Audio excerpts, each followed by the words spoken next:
Hello viewers, কেমন আছেন সবাই? আশা করি সকলে খুব ভালো আছেন। আজ আমি আপনাদের বলবো, জলের মতো বেরিয়ে যাবে টাকা, থাকবে না সুখ। বাড়ির এই 5 জায়গায় ভুলেও জুতো রাখবেন না। বাস্তুশাস্ত্রে নির্দেশের বিশেষ গুরুত্ব রয়েছে বলে মনে করা হয়। ঘরে সবসময় সুখ সমৃদ্ধি বজায় রাখতে বাস্তুর নিয়ম মেনে চলতে হবে। এমনটা বিশ্বাস করা হয়, যে বাড়িতে বাস্তুর নিয়ম মানা হয় সেখানে মানসিক চাপ, আর্থিক সমস্যা এবং নেতিবাচকতা সবসময়ই থাকে। বাস্তু মতে ঘরে রাখা জিনিসগুলি সঠিক দিকে থাকলে ইতিবাচক শক্তি প্রবেশ করে। বাস্তুশাস্ত্রে বাড়ির প্রতিটি জিনিস রাখার সঠিক দিক সম্পর্কে বলা হয়েছে।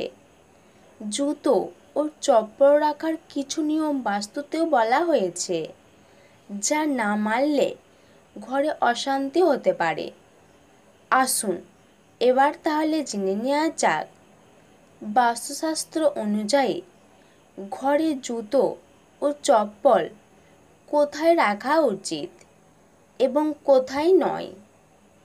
আর আপনি যদি আমাদের সুমনা গ্রুপের ভিডিও আজ প্রথম দেখেন, তাহলে প্রথমে সাবস্ক্রাইব বাটন প্রেস করে তারপর নোটিফিকেশন বেলটি অন করে রাখুন, কারণ এর ফলে আমাদের নতুন ভিডিওটি সবার আগে আপনার কাছে পৌঁছে যাবে।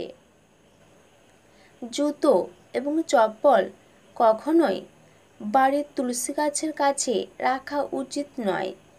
এটি করলে বাড়িতে দারিদ্র্য আসতে পারে এবং পরিবারের সদস্যদের মধ্যে বিবাদ হতে পারে। এটি করলে ঘর নেতিবাচক শক্তিতে ভরে যায়।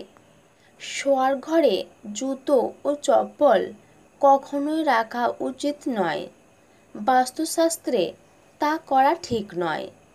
শোয়ার ঘরে জুতো এবং চপ্পল রাখলে দাম্পত্য জীবনে সমস্যা দেখা দিতে পারে। এটি করলে স্বামী স্ত্রীর মধ্যে ঝগড়া বাড়তে পারে। তাই এই বিষয়টি মাথায় রাখুন। বাড়ির প্রধান দরজায় জুতো এবং চপ্পল রাখা অশুভ বলে মনে করা হয়। বাস্তু অনুসারে বাড়ির প্রধান প্রবেশদ্বারে চপ্পল এবং জুতো খুলে রাখলে দেবী লক্ষ্মী ক্রুদ্ধ হতে পারেন এবং আর্থিক সংকট আসতে পারে। তাহলে বন্ধু, এই ছিল আজকের আইটেম। ভিডিওটি এখানেই শেষ করছি। এবার একটি লাইক এবং শেয়ার করবেন, আর আপনার মতামত কমেন্ট করে লিখে দেবেন।